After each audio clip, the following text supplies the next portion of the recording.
Some of the food medieval people stored over 700 years ago is still safe to eat today.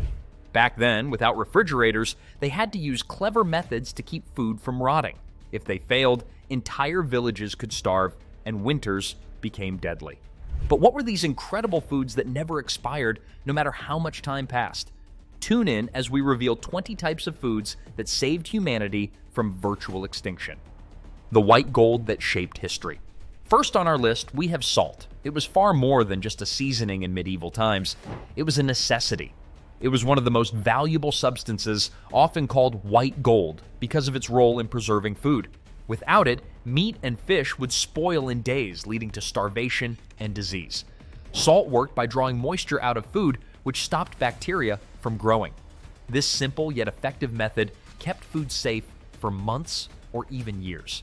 People would pack meat or fish in layers of salt, turning it into a long-lasting food supply.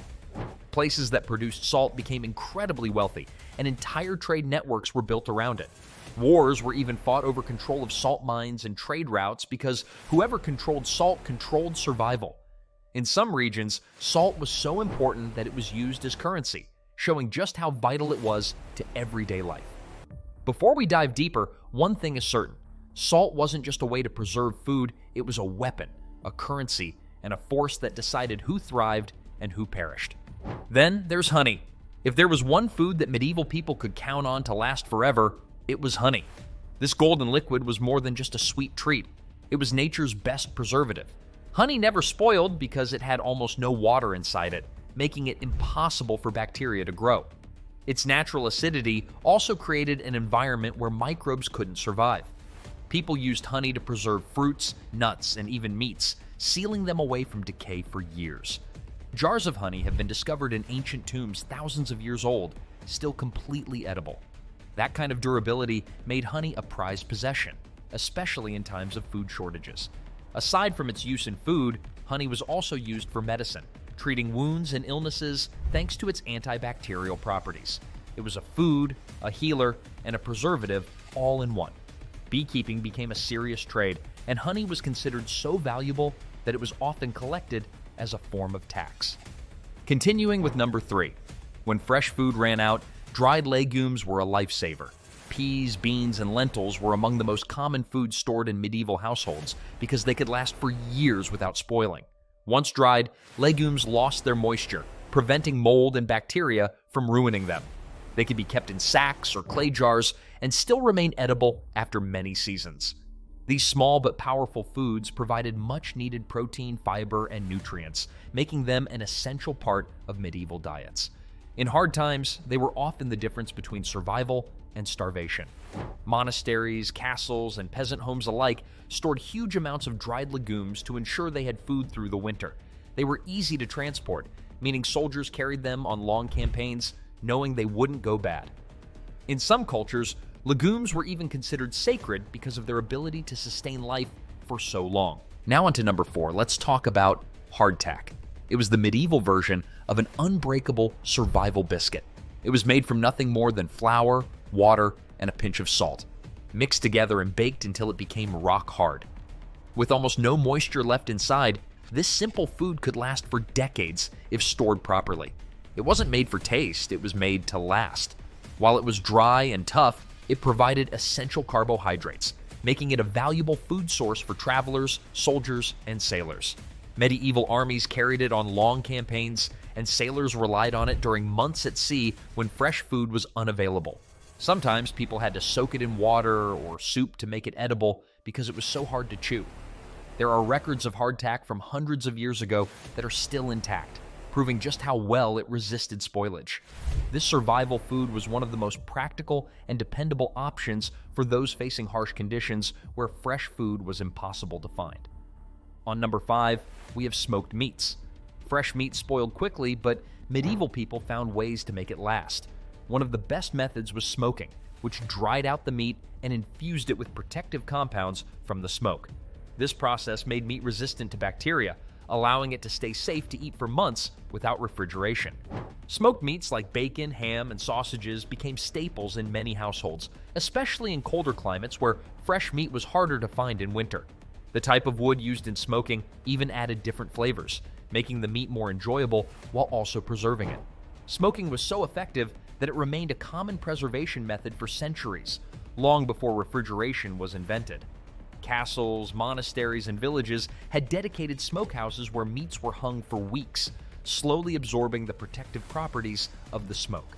For medieval travelers, having smoked meat meant they could carry food that wouldn't spoil, ensuring they had something to eat during long paths. This method of preservation helped countless people survive in times of hardship. Salt, honey, and dried beans helped food last longer, but people also found ways to keep vegetables and milk from spoiling before winter.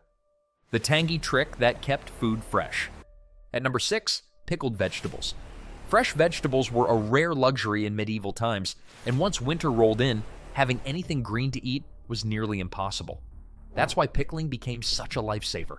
By submerging vegetables like cucumbers, onions, and cabbages in a bath of salty brine or acidic vinegar, people could keep them edible for months, sometimes even years. The process worked because bacteria, the little culprits behind food spoilage, couldn't thrive in such an environment. Not only did pickling preserve food, but it also gave it a strong, tangy flavor that people came to love. It wasn't just about making sure there was food to eat in harsh months. It was about making sure that food didn't taste like an old shoe after sitting in storage. In a world without refrigerators, pickled vegetables were one of the smartest ways to keep meals from turning into a bland, unappetizing mess. Now let's get to number 7. Cheese making wasn't just a craft, it was a necessity. Milk spoiled faster than anything, and unless you had a dairy cow right outside your door, you weren't getting fresh milk every morning. That's why medieval people turned to cheese. The harder the cheese, the longer it lasted, sometimes for years if stored properly. With all the moisture squeezed out during aging, bacteria had a much harder time growing, making these cheeses a reliable food source for those long, food-scarce months.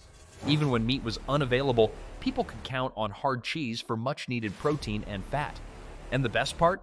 The flavors became sharper and richer over time, meaning that some of the oldest cheeses were the most prized. Instead of worrying about spoiled milk, medieval folks turned it into something they could keep around, enjoy, and trade for other valuable goods. Number 8 is really cool. Fresh fruit was seasonal, and in medieval Europe, that meant only a short window of time when apples, pears, and plums were available. The solution? Dry them out completely, removing every last drop of moisture until they were chewy and preserved for months. Whether done by the heat of the sun or over a slow-burning fire, drying fruit meant that even in the dead of winter, people could enjoy a taste of summer. The absence of moisture kept mold and bacteria at bay, making dried fruits one of the easiest ways to store natural sweetness. But they weren't just eaten as snacks. Dried fruits found their way into stews, porridges, and even baked goods, adding much-needed flavor to otherwise dull meals. Since sugar was a luxury few could afford, dried fruits were a precious source of sweetness that made even the simplest meals more enjoyable. At number 9, we have kind of a disgusting but effective technique. Fish spoils incredibly fast, and without modern refrigeration, medieval people had to get creative. They didn't just salt it or dry it, they fermented it. This process involved packing fish in salt and leaving it to break down naturally, transforming it into a pungent but long-lasting source of protein. One of the most infamous results of this method was garum, a fermented fish sauce that was as popular back then as ketchup is today. Though its smell could clear a room, garum was used to enhance the flavor of almost every dish. People also ate whole fermented fish, often in regions where fresh seafood wasn't available year-round. While it might sound unappealing now, back then it was a prized method of preservation, ensuring that no catch ever went to waste. When done right, fermented fish could last for months, making it an essential part of the medieval diet. Pickled food, cheese, and dried fruit stayed good for a long time, but some of the strangest ways to save food used strong smells, long waits, and simple tricks. A survival food that packed a punch. In number 10, we have vinegar. It wasn't just for cooking, it was an all-purpose survival tool. Its acidic nature made it one of the best ways to keep food from spoiling. Meats, vegetables, and even certain grains lasted significantly longer when soaked in vinegar, which eliminates bacteria before they had a chance to cause decay. But vinegar's usefulness went far beyond the kitchen. It was also a common ingredient in medicinal remedies used to clean wounds and treat infections. Some even mixed it with water to create drinks that were safer to consume than the often dirty water supply. In medieval times, having vinegar in the pantry meant having a reliable method of preserving food, staying healthy, and even maintaining cleanliness in a world where hygiene was not exactly a priority. With so many uses, it was a staple no home could go without. On number 11, pemmican. Though more commonly associated with indigenous groups in North America, pemmican made its way into medieval Europe through trade and exploration. This high-energy food was made from a blend of dried meat, rendered fat, and sometimes berries, all mashed together into a dense, long-lasting block. The fat acted as a sealant, keeping bacteria out and allowing the pemmican to stay edible for months, even in the harshest conditions. It was perfect for travelers, soldiers, and hunters who needed lightweight, nutrient-packed food that wouldn't spoil on long paths. While it wasn't the most exciting thing to eat, it was practical, providing protein and calories when other food sources were scarce. Whether used in emergency rations or as a travel snack, pemmican earned its place as one of the most reliable foods of the medieval world. Number 12 is salted fish.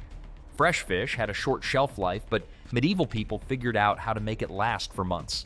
By coating fish in thick layers of salt immediately after it was caught, they could stop bacteria in its tracks, preserving the fish without refrigeration. Cod and herring were among the most commonly salted fish, as they were plentiful and easy to dry once salted. This method allowed fish to be transported over long distances, ensuring that even inland communities could enjoy seafood. Of course, the extreme saltiness meant that the fish had to be soaked in water before eating to make it palatable. But that was a small price to pay for a steady supply of protein, especially in regions where fresh meat was rare. Salted fish was more than just a food, it was a valuable trade item that connected different parts of the world through commerce and necessity. At number 13, we have root vegetables. Medieval folks were no fools when it came to keeping food around for as long as possible. Root vegetables like turnips, carrots, and parsnips were practically built to last. They tossed them in cellars, buried them in sand, and let nature do the work. No fancy tricks, just a cool, dark spot, and these veggies stayed fresh for months. It was the ultimate way to have something to eat when the fields were frozen solid. People relied on these vegetables to get them through the toughest winters when fresh crops were impossible to grow. Turnips were a staple in stews, carrots were often eaten raw or cooked, and parsnips provided a slightly sweet flavor that made meals more interesting. The trick was keeping them dry and out of direct light, which slowed down the natural decay process. Number 14 is something you won't believe. Mustard might seem like just another spice, but in medieval times it was an essential part of cooking and preservation. The seeds themselves lasted nearly forever as long as they were stored properly in a dry, cool place. Whenever people wanted a bit of extra flavor, they would grind up the seeds and mix them with vinegar or water to create a sharp and tangy mustard paste. This was more than just a condiment, it was a way to make bland food more enjoyable. Without refrigeration, a lot of medieval meals could be dull and repetitive, but mustard added some much-needed variety. Since it was easy to store and transport, it became a popular trade item, and many households kept a good supply on hand. It was also believed to have medicinal properties, with people using it to treat colds, aid digestion, and even as a remedy for sore muscles. Vinegar, dried meat, and salted fish helped people have enough to eat, but fat, grains, and herbs were just as important for getting through hard times. The fat that kept food from spoiling. On number 15, kind of a messy one. Meat was valuable, and wasting any part of an animal was not an option. That is why people rendered down fat from pigs, cows, and sheep to create lard and tallow. These fats were not just for cooking, they also acted like medieval plastic wrap. Pouring a layer of rendered fat over meat created a seal that blocked out air and bacteria, keeping the food preserved for much longer. Without refrigeration, this was one of the best ways to ensure meat did not spoil quickly. Lard was especially useful for frying and baking, while tallow had a firmer texture and could be used for making candles and soap as well. Families would render fat in large batches, often setting aside enough to last for months. Because it had such a long shelf life, rendered fat was a reliable food source during the winter and could also be used in emergency situations when other food supplies ran low. At number 16, grains like barley and oats were the backbone of medieval diets. These grains could last for years if stored properly, making them a dependable source of food when fresh ingredients were scarce. Barley was often used for making bread and ale, while oats were turned into porridge, which provided a filling and nutritious meal. People stored these grains in sacks or barrels, keeping them dry and away from pests. If moisture got in, mold and rot could ruin an entire supply, so careful storage was essential. Barley and oats were also easy to transport, making them valuable trade goods. For those who lived in colder climates where fresh crops were hard to grow, having a steady supply of dried grains meant the difference between thriving and barely surviving. Let's introduce the dried herbs for our 17th place. Fresh herbs were useful, but dried herbs were a lifesaver. Medieval people knew that herbs like thyme, rosemary, and sage had strong natural oils that helped preserve food, so drying them was a smart way to make them last longer. Herbs were not just for adding flavor to meals, they also played a major role in medicine. People used them to treat fevers, stomach aches, and infections. Drying herbs was simple. Bundles were hung in warm, dry places until all the moisture was gone. Once dried, they could last for years if stored properly. Adding dried herbs to meats and stews not only improved the taste, but also helped prevent food from spoiling too quickly. They were also used in religious rituals and for making scented sachets to keep homes smelling fresh. On number 18, we have hard liquor. Alcohol was more than just a drink in medieval times. Distilled spirits like mead and brandy were valuable because their high alcohol content prevented bacteria from growing, allowing them to be stored indefinitely. This made them one of the most reliable things to stockpile. People drank hard liquor for enjoyment, but it also had medicinal uses.